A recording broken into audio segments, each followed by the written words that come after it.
Anime के starting में हमें एक असासिन दिखाया जाता है जिसके पीछे एक और असासिन आ जाता है जिसे देखकर उसकी फट जाती है क्योंकि ये एक साइलेंट असासिन है जो लोगों को चौको देने के लिए बहुत फेमस है। और जब उन दोनों की लड़ाई होती है तो वो उसे भी चौको दे देता है। और ये एक फैंटेसी वर्ल्ड था। अब हमें अपनी असली दुनिया दिखाई जाती है जहाँ स्कूल की एक क्लास में कुछ बच्चे अपनी अपनी बकचोदियों में लगे थे। और इसी क्लास में हम हमारे मेन कैरेक्टर को देखते हैं जिसका की नाम अकीरा है। और क्लास वालों के लिए तो वो एकदम से गायब बंदा है, कोई उसे भाव तक नहीं देता। और जब वो अपना शांति से फोन चला रहा होता है तभी उसके फोन में ग्लिच होता है जिससे कि ऊपर एक ब्लैक पोर्टल खुल जाता है। और तभी क्लास में जितने भी जितने भी बच्चे थे वो यहाँ इस जगह पर टेलीपोर्ट हो जाते हैं। और इन सारे लोगों को यहाँ जबरदस्ती बुलाया गया है। तभी यहाँ का किंग उनके सामने आता है और एक बुक डाउन बच्चों को बताता है कि बच्चों यहाँ तुम्हारा ऑडिशन होने वाला है जिससे हम चूज करेंगे कि कौन हीरो बनेगा और डीमन लॉर्ड को चौको देगा जिससे हम सारे नल्ले आजाद हो जाएं। और जाबाज हीरो कौन बनेगा इसका कैसे पता लगाया जाए, वो इस बॉल से पता लगाया जाएगा। वो ये बॉल बताएगी कि किसकी कितनी औकात है। अगर ये लोग इस पर हाथ रखेंगे तो इनके स्टैक्स इनके सामने आ जाएंगे, पर अगर ये लोग दूर से भी अपने स्टैक्स देखना चाहें तो वो देख सकते हैं। जिसके बाद ये सारे नल्ले उस पर हाथ लगा लगा के अपने स्टैक्स चेक करने लगते हैं। और हर किसी को अलग अलग पावर मिलती है जैसे हीलर फलाना दिखाना, पर इन लोगों को हीरो चाहिए। हमारा मेन कैरेक्टर अकीरा जब अपने स्टैक्स को देखता है तो उसके स्टैक्स बहुत ही कमाल के थे और उसको असासिन्स की स्किल मिली होती है, यानी काली रातों में वो लोगों को चौंक देगा।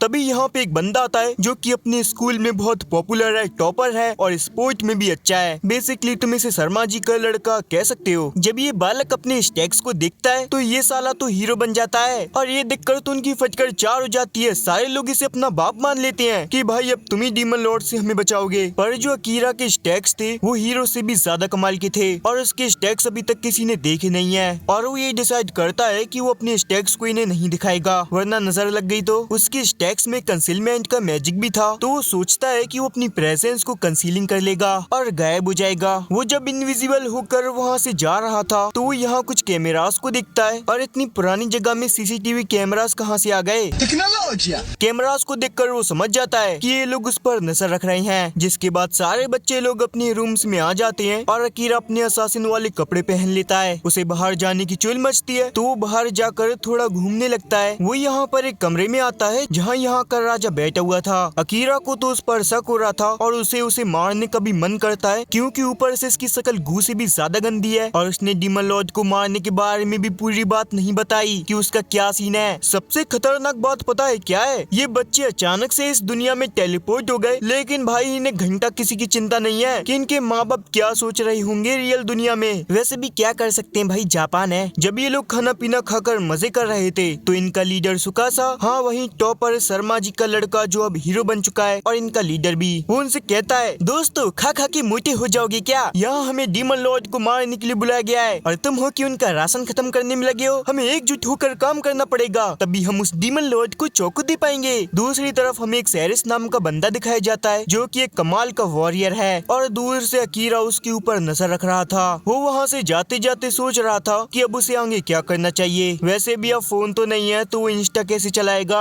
तभी यहाँ सेरिस आता है जो कि अकीरा से कहता है क्या हुआ बबुआ। तो अकीरा सोचता है अरे बहनचोद ये मुझे कैसे दिख सकता है, मैंने तो कंसीलिंग मैजिक का यूज किया है ना। सेरिस कहता है देखो लद्दर चिंता मत करना, मेरी अखियाँ कमाल की हैं, सारिंगान से कम थोड़ी ना है जो मैं तुम्हें देख नहीं सकता। मेरी आंखें बहुत कमाल की हैं जिस वजह से मैं तुम्हें कंसीलिंग मैजिक के बाद भी देख सकता हूँ। अब सेरिस ने उसे अपनी नंगी आंखों से देख लिया है तो अकीरा उसे मारने के लिए तैयार था। तो सेरिस उससे कहता है अरे शांत हो जाओ भैया, मैं किंग और प्रिंसेस को कुछ नहीं बताऊंगा। जिसके बाद ये दोनों बात करना शुरू करते हैं जहाँ अकीरा बताता है कि उसको इस दुनिया के बारे में कुछ नहीं पता, बस जो उसका कंसीलिंग मैजिक है वो मैक्स आउट हो रखा है। इसके अलावा उसके ज्यादातर स्किल जो है वो लेवल 1 से ऊपर है। अब उसको तो ये भी नहीं पता कि इन्हें बढ़ाना कैसे है। तो यहाँ पर सेरिस उसकी मदद करने के लिए तैयार हो जाता है। तो अकीरा यहाँ पे उससे कहता है कि मैं तुमसे कोई भी काम फ्री में नहीं करवाना चाहता। सेरिस कहता है ठीक है, इसके बदले तुम मुझे अपनी दुनिया के बारे में बताना कि वो दुनिया कैसी है। अकीरा अपने मन में सोचता है शिट वो दुनिया तो वैसे भी चूतियों से भरी हुई है। इसके बाद सेरिन अकीरा की दिल फाड़ के मदद करना स्टार्ट करता है। हमें पता चलता है कि इनकी दुनिया में नल्ले इंसान और डीमंस के अलावा एल्फ और बीस्ट भी होते हैं, लेकिन ये सब लोग अलग अलग कंटिनेंट में रहते हैं, यानी रेसिज्म यहाँ भी है। जिसके बाद सेरिन अकीरा को ट्रेन करना शुरू कर देता है। वो उससे घमंड फाड़ मेहनत करवाता है जिससे कि उसकी स्किल्स और ज्यादा अपग्रेड हो जाएं। और अकीरा भी उसे अपनी दुनिया के बारे में बहुत सारी सारी चीजें बताता है कि अभी अभी वन पंच मैन का सीजन 3 रिलीज हुआ जो कि टट्टी से भी बेकार था और डीमन स्लेयर की मूवी ने इतनी ज्यादा कमाई करके एनिमे हिटर्स की गमान जला दी। और सेरेन स्मार्टफोन, इंस्टाग्राम, इन सारी चीजों के बारे में सुनकर बहुत ज्यादा शौक हो जाता है। सेरेन का एक दोस्त है जिसका की नाम गिल्स है। ये लोग बात करते हैं कि अकीरा के पास बहुत तरह की एबिलिटीज हैं और उसकी कंसीलिंग पावर भी मैक्स आउट है। वो लोग बात करते हैं जो पहला हीरो आया था वो भी जापान का ही एक बंदा था और वही पहला बंदा था जिसने स्किल को मैक्स आउट किया था। उसके अलावा आज तक अपनी स्किल को किसी ने भी मैक्स आउट नहीं किया। तभी यहाँ पे अकीरा आता है जो कि लाइब्रेरी गया था और वहाँ से एक बुक ले आया जो कि बहुत ही खतरनाक है। सेरेस बताता है कि हाँ ये बुक मेरी है और मैंने इसे छुपा दिया था क्योंकि इसके अंदर काफी खतरनाक रेसिपीज लिखी हुई हैं। सेरेस बताता है कि जो भी इस बुक में लिखा हुआ है वो सब सच है। यहाँ का किंग इस दुनिया के रूल्स को चेंज कर सकता है और इसके लिए वो किसी भी कीमत को चुकाने के लिए तैयार है, चाहे वो कीमत उसके पीछे वाला हिस्सा क्यों ना हो। पर सेरेस कुछ नहीं कर सकता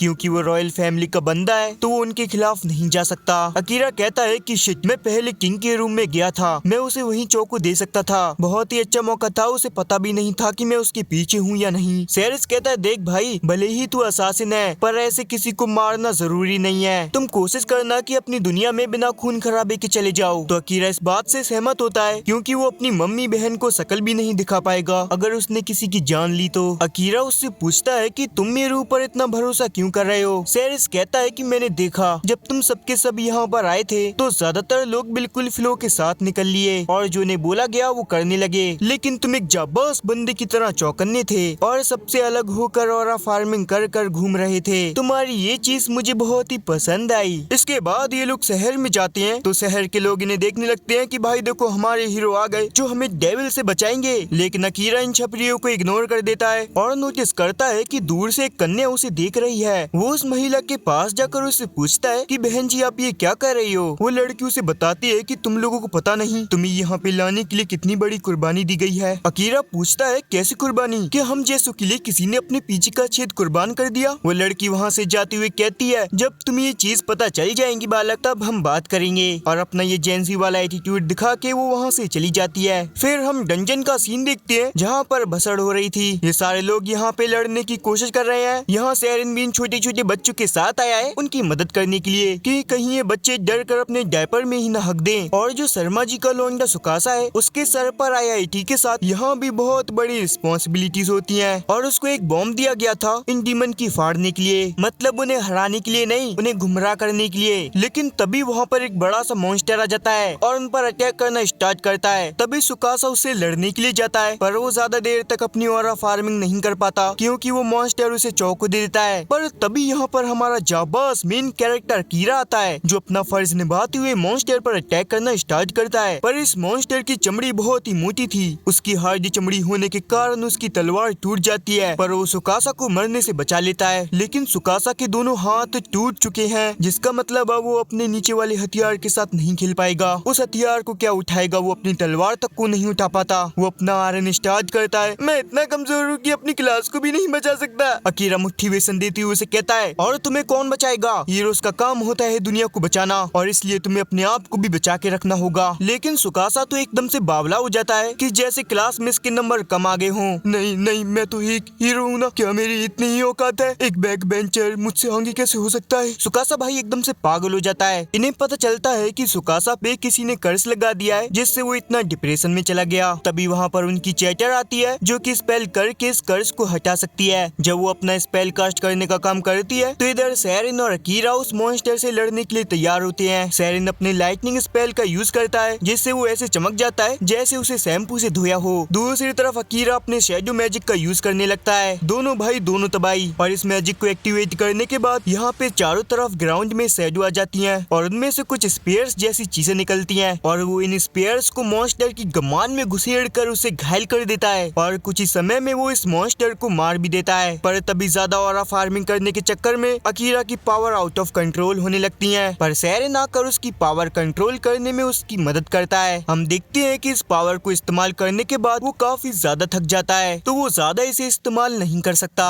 ये पावर तो कहीं देखी देखी लग रही है। जिसके बाद हमें सुहानी शाम का सीन दिखाया जाता है जहाँ पर ये दोनों बैठे हुए होते हैं और बात करते हैं उस टाइम की जब ये लोग शैडो ट्रेनिंग कर रहे थे। ये एक एक्स्ट्रा स्किल है जिसके बारे में उसने पहले कभी नहीं सुना था और ये काफी ज्यादा पावरफुल भी है। सैरिन के बगैर तो वो इसे कंट्रोल भी नहीं कर सकता। सैरिन उसके लिए कटाना लेकर आता है जो कि पहले हीरो ने बनाई थी और ये वो उस रॉयल आर्मी से चुरा कर लाया होता है। तो यहाँ पे वो नहीं चाहता कि किंग को इसके बारे में पता लगे,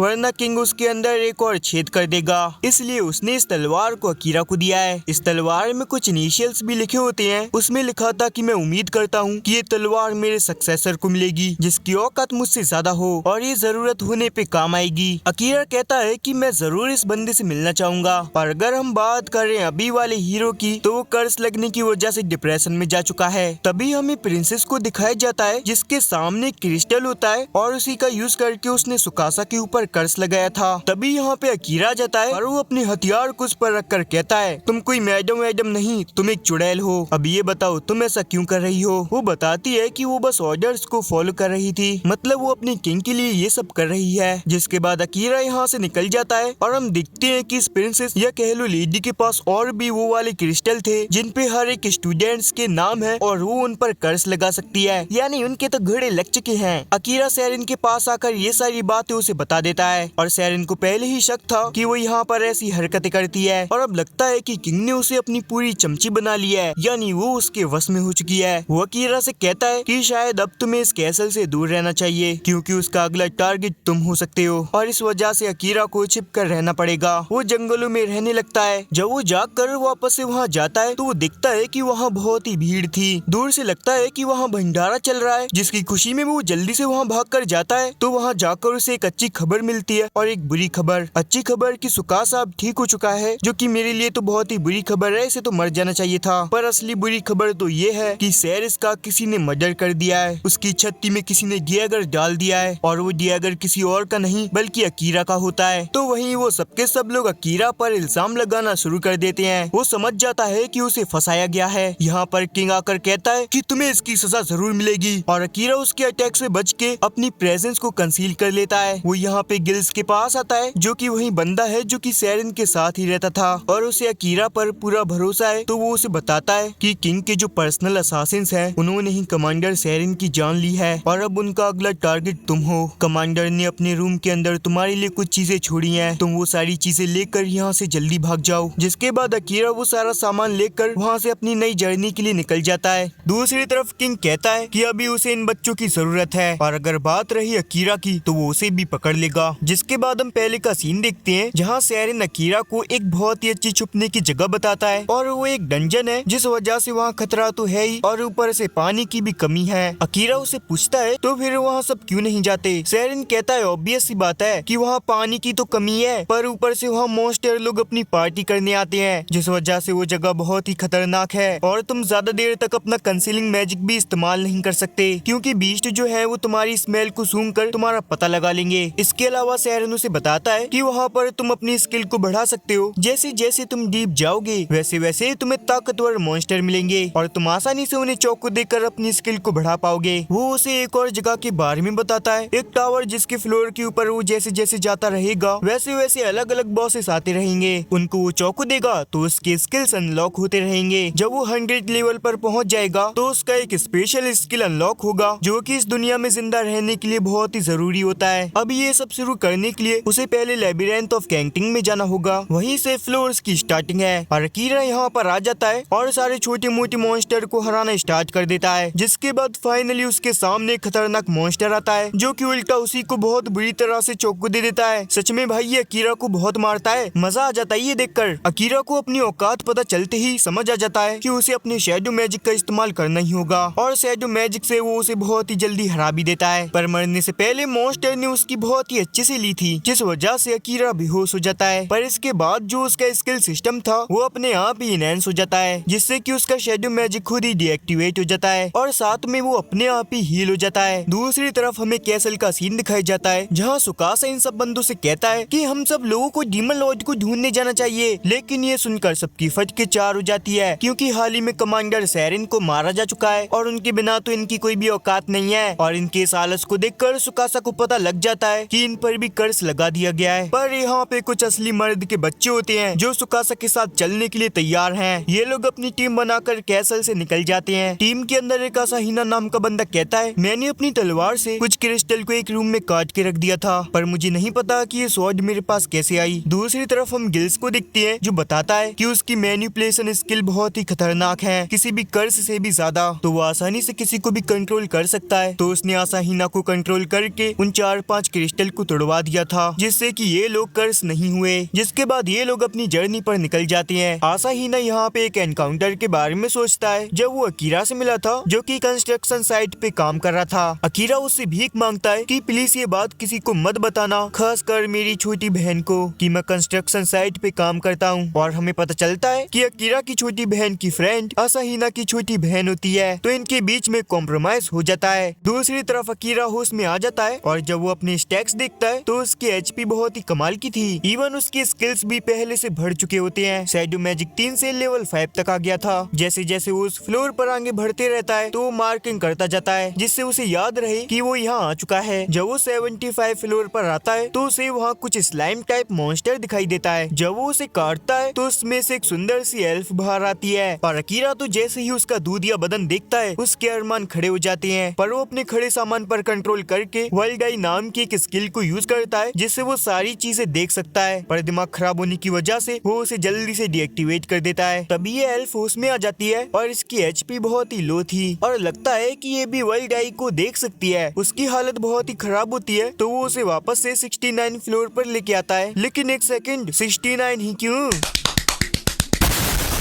वो उसे यहाँ इसलिए लाया था क्योंकि वहाँ पानी था। जब वहाँ पर वो होश में आ जाती है तो वो उसे कुछ खाने पीने के लिए देता है, जिसके बाद ये थोड़ा रेस्ट करते हैं और अगले दिन फिर से गधा मजदूरी पर लग जाते हैं। अकीरा उससे पूछता है कि तुम मेरे साथ क्यों चल रही हो। एल्फ बताती है कि हम दोनों का रास्ता सेम है, जिस वजह से मैं तुम्हारे साथ जा रही हूँ। ऐसी और कोई वजह नहीं है, मैं भी बहुत ज्यादा ताकतवर हूँ, मैं अपना ख्याल रख सकती हूँ। और जब ये लोग आगे जाते हैं तो वहाँ एक ड्रैगन होता है जो कि उन्हें देखते के साथ ही उन पर अटैक करना स्टार्ट कर देता है। अकीरा छिपने के लिए अपने कंसीलिंग मैजिक का इस्तेमाल करता है, लेकिन ड्रैगन के पास शारिंगान था, जिस वजह से उसे उसका पता लग गया था। ड्रैगन उसके माना को ट्रैक करके उसका पता लगा सकता है। अकीरा को अपनी औकात पता चलते ही वो फिर से अपने शैडो मैजिक का इस्तेमाल करता है और इस ड्रैगन को चौको दे देता है। और हारने के बाद ये ड्रैगन RGB लाइट की तरह ग्लो करने लगता है और एक कैट बन जाता है। जिसके बाद वो एल्फ अपनी वर्ल्ड आई पावर का यूज करके देखती है कि ये तो एक इच्छाधारी कैट है, यानी उसके पास सेफ शिफ्टर की स्किल है और वो ड्रैगन नहीं बल्कि एक कैट है। वो बताती है कि वो बस मजे के लिए एक ड्रैगन में ट्रांसफॉर्म हो गई थी। अकीरा कहता है क्या तुम बात भी कर सकती हो?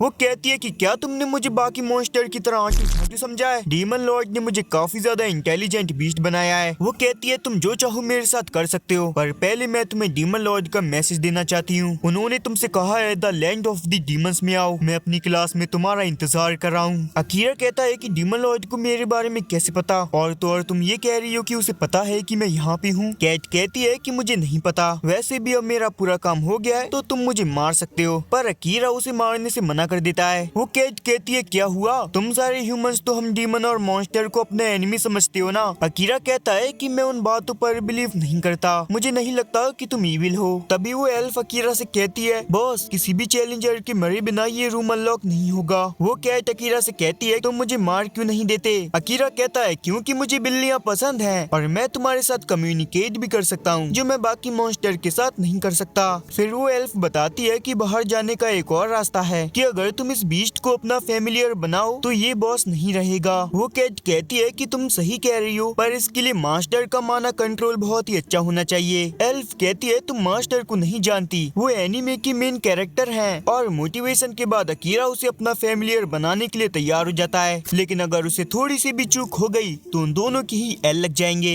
अकीरा पूछता है कि रिचुअल कैसे काम करता है। एल्फ कहती है कि पहले तुम्हें बीस्ट को एक नाम देना होगा। अकीरा थोड़ा सोचकर उसका नेम रखता है नाइट, जिसके बाद वो उस कैट पर अपना हाथ रखकर अपना माना उसमें चैलेंज करने लगता है। और फिर हम देखते हैं कि अकीरा की कॉन्शियसनेस उस कैट के माइंड में आ जाती है। अकीरा वहाँ एक टाउन देखता है जिसे कि कैट ने डिस्ट्रॉय कर दिया था, वो वहाँ पर तबाही मचा रही थी। अकीरा उसे रोकने जाता है पर वो कैट उसे दूर फेंक देती है, जिससे वो थोड़ा घायल हो जाता है। वो कैट उसे वार्न करती है कि अगर तुम यहाँ मर गए तो तुम्हारी रियल बॉडी भी मर जाएगी। अकीरा उस पर अटैक तो करता है पर उसके अटैक से कैट को कुछ नहीं होता और वो अपने पंजों से अकीरा की छत्ती फाड़ देती है और अकीरा ने उस अटैक से बचने की भी कोशिश नहीं की थी। कैट उसे कहती है कि तुम क्या करना चाहते हो, तुम्हें तो बस मुझे मारना था ना। अकीरा कहता है कि मैं तुम्हें मारना नहीं चाहता और मुझे ये भी पता है कि तुम भी मुझे मारना नहीं चाहती। वो कहती है कि लेकिन मैं एक मॉन्स्टर हूँ और यही मेरी इंस्टिंक्ट है, लेकिन तुम इस तरह से जीकर थक चुकी हो ना। लेकिन कोई बात नहीं, मैं तुम्हारा ख्याल रखूंगा। मैं ये भी ख्याल रखूंगा कि तुम